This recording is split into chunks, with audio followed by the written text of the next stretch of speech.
Hello everyone, welcome back to my YouTube channel. So guys, आज हम देखने वाले हैं क्लास 7 का जो हमारी सोशल साइंस की बुक है, सिविक्स की बुक है, उसका हम चैप्टर सेकंड देखने वाले हैं। ठीक है। सो ये इसके जो चैप्टर फर्स्ट की मैंने पहले भी वीडियो अपलोड की है अपने चैनल पर, उसके कुछ मोस्ट इंपॉर्टेंट क्वेश्चंस की हिंदी मीडियम के स्टूडेंट्स के लिए रहेंगी वीडियो अभी तो। ठीक है। तो ये सेकंड चैप्टर है स्वास्थ्य में सरकार की भूमिका। ठीक है। तो हम इसके मोस्ट इम्पोर्टेंट क्वेश्चन देखेंगे एग्जाम पर्सपेक्टिव से। तो वीडियो शुरू करते हैं, बढ़ते हैं हम अपने फर्स्ट क्वेश्चन की तरफ। तो पहला क्वेश्चन है हमारा, एक सेकेंड। हकीम शेख किस संस्था के सदस्य थे? जो हकीम शेख थे वो किस संस्था के सदस्य थे? संस्था यानी कि ऑर्गेनाइजेशन, कौन सी ऑर्गेनाइजेशन के सदस्य थे वो? ठीक है। तो हकीम शेख पश्चिम बंगाल खेत मजदूर समिति के सदस्य थे। जो हकीम शेख थे वो पश्चिम बंगाल खेत मजदूर समिति के सदस्य थे। ठीक है। ये आपका 1 नंबर में पूछा जा सकता है क्वेश्चन। सेकंड क्वेश्चन है, कोस्टारिका किस महाद्वीप का सबसे स्वच्छ देश माना जाता है? कोस्टारिका जो है वो किस महाद्वीप का सबसे स्वस्थ देश माना जाता है? तो जो कोस्टारिका है वो दक्षिण अमेरिका महाद्वीप का सबसे स्वस्थ महाद्वीप माना जाता है। ठीक है, दक्षिण अमेरिका महाद्वीप का। थर्ड क्वेश्चन है, रंजन के इलाज में अधिक पैसा क्यों खर्च हुआ? जो रंजन था उसके इलाज में, जब वो बीमार हुआ तो अधिक पैसा क्यों खर्च हुआ? एक अच्छे निजी अस्पताल में रंजन का इलाज करने के कारण इलाज में अधिक पैसा खर्च हुआ।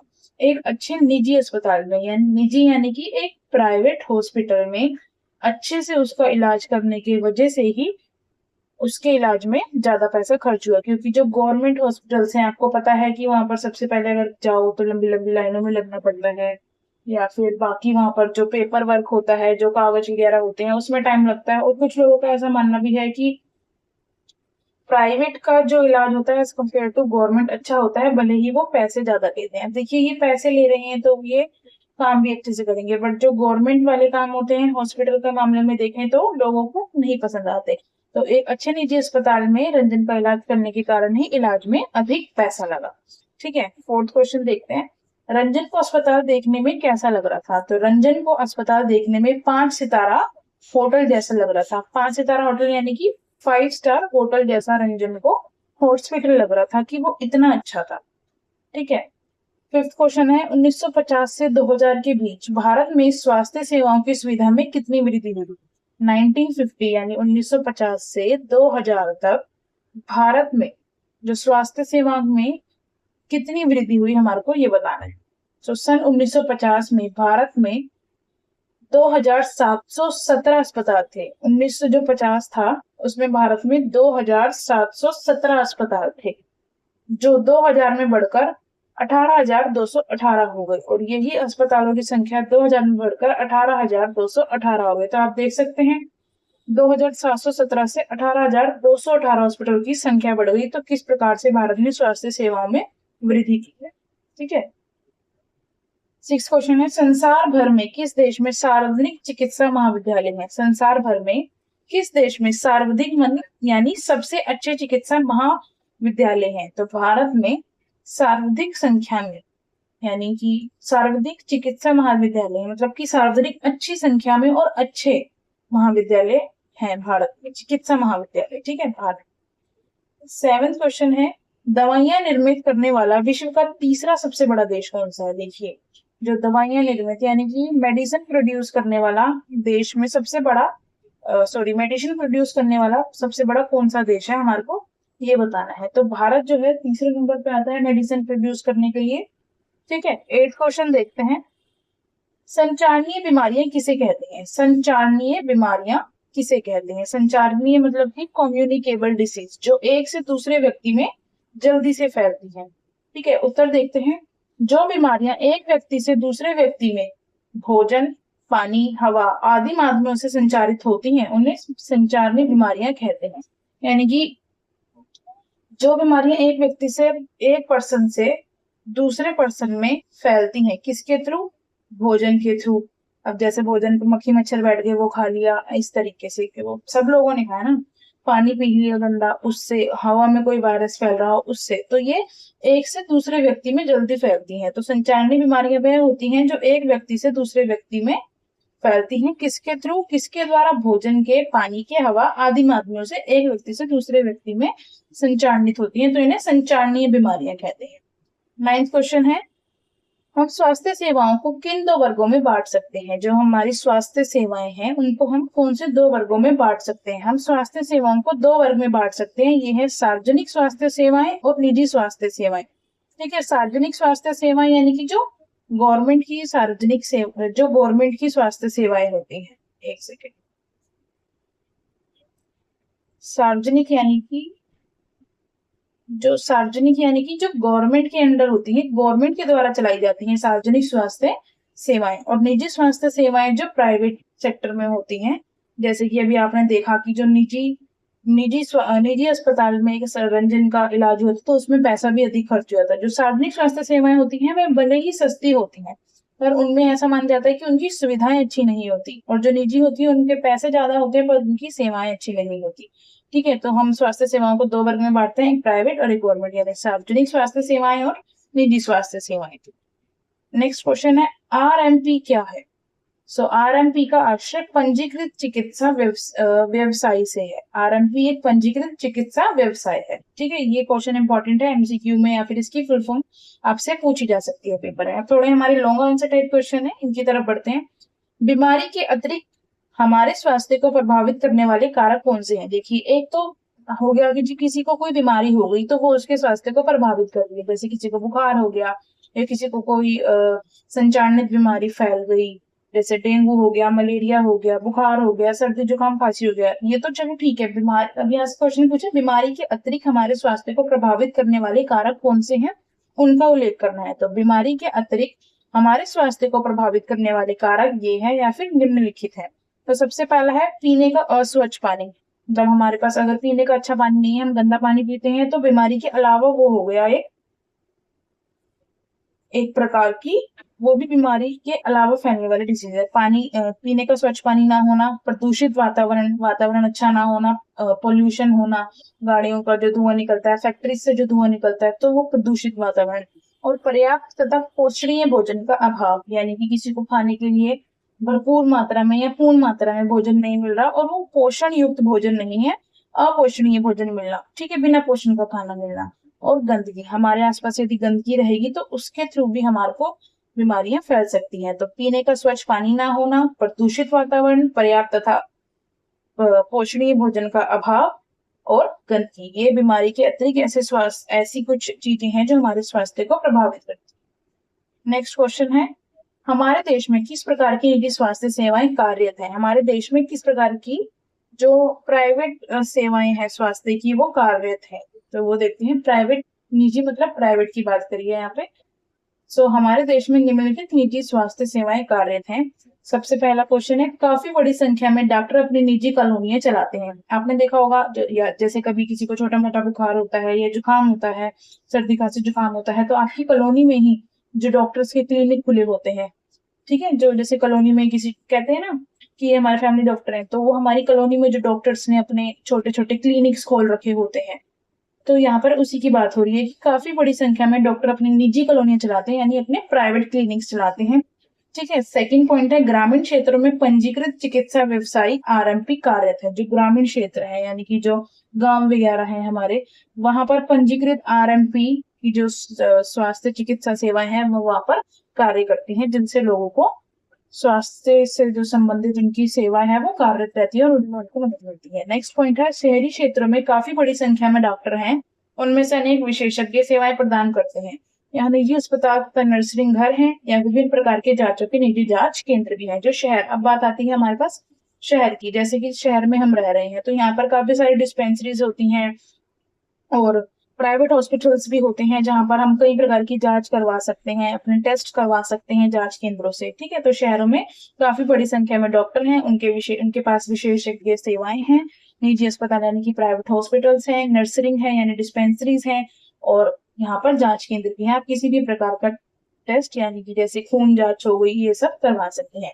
या दवाइयों की दुकानें हैं जिनसे हम दवाइयाँ खरीद सकते हैं। आपने देखा होगा हमारे शहर में बहुत सारी मेडिकल शॉप्स होती हैं जहाँ से हम इजीली अपनी जो दवाइयाँ हैं डॉक्टर ने हमारे को लिख कर दी हैं वो परचेज कर सकते हैं। तो इस प्रकार जो निजी स्वास्थ्य सेवाएं वो कार्य करती हैं, यानी कि प्राइवेट सेक्टर जो है वो कार्य करता है। ठीक है, जो काफी जरूरी है आजकल के टाइम में, क्योंकि आपको पता होगा कि जो एज कंपेयर करें गवर्नमेंट सेक्टर को और प्राइवेट सेक्टर को, तो गवर्नमेंट सेक्टर में अगर आपकी तबीयत ज्यादा भी खराब है तो आपको लाइन में ही लगना पड़ेगा। बट एज कंपेयर अगर हम देखें निजी स्वास्थ्य सेवाओं के बारे में बात करें, तो वहां पर अगर इमरजेंसी केस है तो सबसे पहले उसको हैंडल किया जाता है, ना कि गवर्नमेंट की तरह लाइनों में लगना पड़ता है। ठीक है, तो ये एक मेजर रीजन है कि लोग ज्यादा पैसा खर्च करके भी निजी स्वास्थ्य सेवाओं का ही लाभ उठाना चाहते हैं, ताकि उनको जल्द से जल्द राहत मिल जाए या जो भी उनकी परेशानी है वो कम हो जाए। ठीक है, नेक्स्ट क्वेश्चन है हमारा, बीमारियों से बचाव के लिए हमें कौन कौन सी स्वास्थ्य सेवाएं आवश्यक हैं। सो बीमारियों से बचाव के लिए हमें कौन सी स्वास्थ्य सेवाएं आवश्यक है, हमारे को ये बताना है। तो बीमारियों से बचाव के लिए हमें निम्न प्रमुख स्वास्थ्य सेवाएं आवश्यक हैं, तो वो कौन सी। तो बेसिकली हमारे को इस क्वेश्चन में ये बताना है कि यदि हम बीमार हो जाते हैं या किसी प्रकार की बीमारियां हमारे को घेर लेती हैं, तो उनसे बचाव के लिए हमारे को किस प्रकार की स्वास्थ्य सेवाओं की मदद लेनी पड़ती है। तो ठीक है, सबसे पहला देखते हैं, आप अगर किसी भी क्वेश्चन में से उठाकर ये लाइन लिख देंगे और एंड में लिख देंगे या उस क्वेश्चन से रिलेटेड आवश्यक है या निम्नलिखित है, तो इससे आपकी आंसर राइटिंग काफी इम्पैक्टफुल लगती है, टीचर को काफी इम्प्रेस करती है, और इससे थोड़ा आपकी जो आंसर राइटिंग है ना थोड़ी बड़ी भी लगती है, मतलब लॉन्ग आंसर्स लगते हैं। ठीक है, तो मैं तो ये सजेस्ट करूंगी किसी भी क्वेश्चन में सबसे पहली लाइन ये जरूर ऐड करें। ठीक है, तो सबसे पहला है अस्पताल। ऑब्वियसली अगर हम आपको कोई ज्यादा बड़ी बीमारी है तो अस्पताल हम जाएंगे, वो हमारी स्वास्थ्य सेवाओं की एक आवश्यक चीज है बचाव के लिए। स्वास्थ्य केंद्र, जो हमारे आसपास के स्वास्थ्य केंद्र होते हैं, डिस्पेंसरियां होती हैं वो, और परीक्षण हेतु प्रयोगशालाएं। अब जैसे कोई बीमार हुआ है उसकी हमारे को खून टेस्ट के लिए, हमारे को परीक्षण के लिए उन प्रयोगशाला यानी लैब्स वगैरह में जाना पड़ता है। एम्बुलेंस की सुविधाएं, कोई व्यक्ति ज्यादा बीमार हो गया, उसके घर पे ट्रांसपोर्टेशन की सुविधा अवेलेबल नहीं है, तो वह एम्बुलेंस को कॉल करके अपने घर पे बुलाकर और हॉस्पिटल जा सकते हैं। ब्लड बैंक, और ब्लड बैंक होते हैं उसमें डिफरेंट डिफरेंट प्रकार के ब्लड्स होते हैं, जैसे किसी का ए पॉजिटिव है, बी पॉजिटिव है, तो उस प्रकार से उनके पास ब्लड बैंक में ब्लड्स अवेलेबल होते हैं कि कोई व्यक्ति बीमार है तो वो वहां से संपर्क करके ब्लड ले सकते हैं। और स्वास्थ्य सेवक यानी जो स्वास्थ्य सेवक होते हैं जैसे नर्स हो गए, और जो वहाँ पर सफाई वगैरह वाले होते हैं, स्वास्थ्य सेवकों की भी हमारे को आवश्यकता होती है। नर्सों तथा डॉक्टर की वो इसी में आ गए ना, स्वास्थ्य सेवक जैसे नर्स और डॉक्टर ये हमारे स्वास्थ्य सेवक में आते हैं। और आवश्यक दवाइयां तथा उपकरण, आवश्यक मेडिसिन, जो जरूरी मेडिसिन होती हैं वो, उपकरण जैसे कि अब बीपी चेक करने की मशीन होती है, थर्मामीटर होता है, तो ये सब उपकरण में आते हैं। ठीक है, तो बीमारियों से बचाव के लिए हमें जो स्वास्थ्य सेवाओं में काम आने वाली चीजें होती हैं, या कौन कौन से आप कह सकते हैं प्रमुख घटक होते हैं, वो ये हैं: अस्पताल, स्वास्थ्य केंद्र, परीक्षण हेतु प्रयोगशालाएं, एम्बुलेंस की सुविधा, ब्लड बैंक, स्वास्थ्य सेवक, नर्स तथा डॉक्टर, आवश्यक दवाइयां तथा उपकरण। नेक्स्ट क्वेश्चन है, सरकारी अस्पताल में अमन को किन किन कठिनाइयों का सामना करना पड़ा था। तो सरकारी अस्पताल में अमन को निम्नलिखित कठिनाइयों का सामना करना पड़ा था।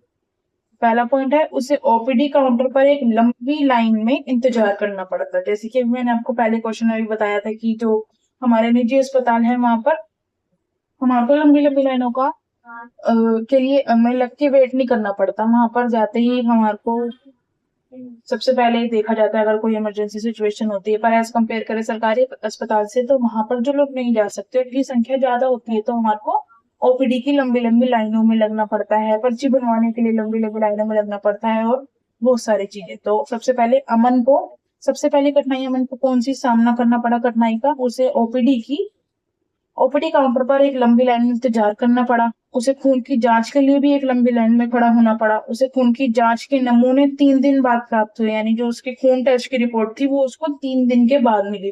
खून की जांच के नमूने की रिपोर्ट लेकर उसे फिर लाइन में लगना पड़ा। फिर जो उसके ब्लड टेस्ट की रिपोर्ट आई थी वो डॉक्टर को दिखाने के लिए भी उसको फिर से लाइन में लगना पड़ा।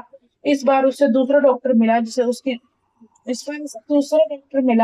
जिसने उसे रिपोर्ट के आधार पर उसे दवाइयां दी। सबसे पहले देखिए उसको ओपीडी में एक लंबी लाइन में लगना पड़ा, काफी इंतजार करना पड़ा। फिर उसको खून की जांच के लिए एक लंबी लाइन में लगना पड़ा। फिर उसकी जो खून की जांच थी वो उसको 3 दिन के बाद मिली। फिर उसको वो जांच लेने के लिए भी लाइन में लगना पड़ा, और फिर एंड में उसको एक दूसरा डॉक्टर मिला जिसने उसकी रिपोर्ट देखी और उसके आधार पर उसको दवाइयां दी। आप देख सकते हैं कि कितना लंबा प्रोसेस है। तो इसलिए लोग सरकारी अस्पताल से ज्यादा निजी अस्पताल में जाना पसंद करते हैं, पर वहां पर थोड़ा खर्चा ज्यादा होता है, बस इतना टाइम वेस्ट नहीं होता कहते हैं जैसे सरकारी हॉस्पिटल्स में होता है। पर अब जिनके पास पैसा नहीं है, उनकी मजबूरी है वो सरकारी अस्पताल का ही सहारा लेंगे। ठीक है, तो हमारे को सरकारी अस्पताल में, अमन को क्या या कोई भी और नागरिक है तो उसको भी सरकारी अस्पताल में यदि वह जाता है तो इन सब कठिनाइयों का सामना करना ही पड़ता है। ठीक है, नेक्स्ट क्वेश्चन है हमारा, सरकार द्वारा प्राप्त स्वास्थ्य सेवाओं को सार्वजनिक स्वास्थ्य सेवा क्यों कहा जाता है? अब देखिए, बहुत अच्छा क्वेश्चन है, मोस्ट इम्पोर्टेंट क्वेश्चन माना जाता है इसको, कि जो सरकार है, सरकार के द्वारा प्रदान की गई जो स्वास्थ्य सेवाएं, उनको सार्वजनिक स्वास्थ्य सेवाएं क्यों कहा जाता है? ठीक है, तो उत्तर है सरकार द्वारा प्रदत्त स्वास्थ्य सेवाओं को सार्वजनिक स्वास्थ्य सेवाएं निम्न कारणों से कहा जाता है। ठीक है, ये जैसे मैंने आपको बताया था, ये लाइन लिख लीजिएगा। सो फर्स्ट पॉइंट इसका है, सरकार ने सभी नागरिकों को स्वास्थ्य सेवाएं प्रदान करने की वचनबद्धता को पूरा करने के लिए ये अस्पताल तथा स्वास्थ्य केंद्र स्थापित। देखिए, जो सरकार है, सरकार ने नागरिकों की स्वास्थ्य सेवाओं को वचनबद्धता को पूरा करने के लिए, यानी जो देश के नागरिक हैं उनकी स्वास्थ्य सेवाओं को पूर्ण करने के लिए, अपने वचन को पूरा करने के लिए देश में अस्पताल और स्वास्थ्य केंद्र स्थापित किए हुए हैं। ठीक है, इन सेवाओं के संचालन के लिए धन उस पैसे से आता है जो लोग सरकार को टैक्स के रूप में देते हैं। अब इन सरकारी हॉस्पिटल्स को या सरकारी स्वास्थ्य केंद्र को चलाने के लिए सरकार के पास पैसा कहाँ से आता है? जो लोग सरकार को टैक्स पे करते हैं, सो उसी टैक्स से सरकार इन हॉस्पिटल्स को चलाती है। ठीक है, स्वास्थ्य सेवाओं का उद्देश्य अच्छी स्वास्थ्य सेवाएं, जो स्वास्थ्य सेवाएं देती है सरकार, जो सार्वजनिक स्वास्थ्य सेवा, उसका एक उद्देश्य है अच्छी स्वास्थ्य सेवा देना, निःशुल्क या बहुत कम कीमत पर देना। निःशुल्क यानी फ्री में या फिर बिल्कुल बहुत कम कीमत पर देना, जिससे गरीब लोग भी इलाज करा सके, जिससे गरीब लोग भी जो है, जो पैसे नहीं दे सकते या फिर जो महंगे महंगे इलाज अफोर्ड नहीं कर सकते, तो वह भी अपना इलाज करवा सके। तो सरकार के द्वारा दी गई जो स्वास्थ्य सुविधा है, सार्वजनिक स्वास्थ्य सेवा इसलिए कहा जाता है क्योंकि सार्वजनिक का मतलब ये है जो सबके लिए हो, जैसे सार्वजनिक पार्क हो गए, सार्वजनिक अस्पताल हो गए, सार्वजनिक स्नानघर हो गए। ठीक है, तो सार्वजनिक का मतलब ही है सबके लिए, जिसका लाभ सब उठा सके। अब उसमें चाहे अमीर आता है चाहे गरीब आता है, यानी सबके लिए। तो इसलिए सरकार के द्वारा प्रदान की गई स्वास्थ्य सेवाओं को सार्वजनिक स्वास्थ्य सेवा कहा जाता है, जिसमें सरकार सबके कल्याण के लिए काम करती है। ठीक है, इसमें जो है सरकार जो है धन के उद्देश्य से काम नहीं करती, वह लोगों के सार्वजनिक कल्याण के उद्देश्य से काम करती है। तो सबसे पहले यही है कि लोगों के कल्याण के लिए कार्य करती है, और जो लोगों के द्वारा टैक्स दिया जाता है उसके थ्रू ये संस्थाएं जो है चलाई जाती हैं। और सार्वजनिक स्वास्थ्य सेवाओं का उद्देश्य है अच्छी स्वास्थ्य सेवाएं देना, निःशुल्क स्वास्थ्य सेवाएं देना या फिर बहुत कम कीमत पर स्वास्थ्य सेवाएं देना, जिससे गरीब लोग भी अपना इलाज करवा सके। तो ये हमारा इंपॉर्टेंट क्वेश्चन का लास्ट क्वेश्चन था। होप आपको ये वीडियो जरूर पसंद आई होगी। अगर आपको ये वीडियो पसंद आई है तो प्लीज मेरे चैनल को लाइक करें, शेयर करें, सब्सक्राइब करें। और अगर आपको नेक्स्ट चैप्टर की भी वीडियो चाहिए तो प्लीज इस वीडियो के नीचे कमेंट करके जरूर बताएं। Thank you for watching, till then take care and bye bye.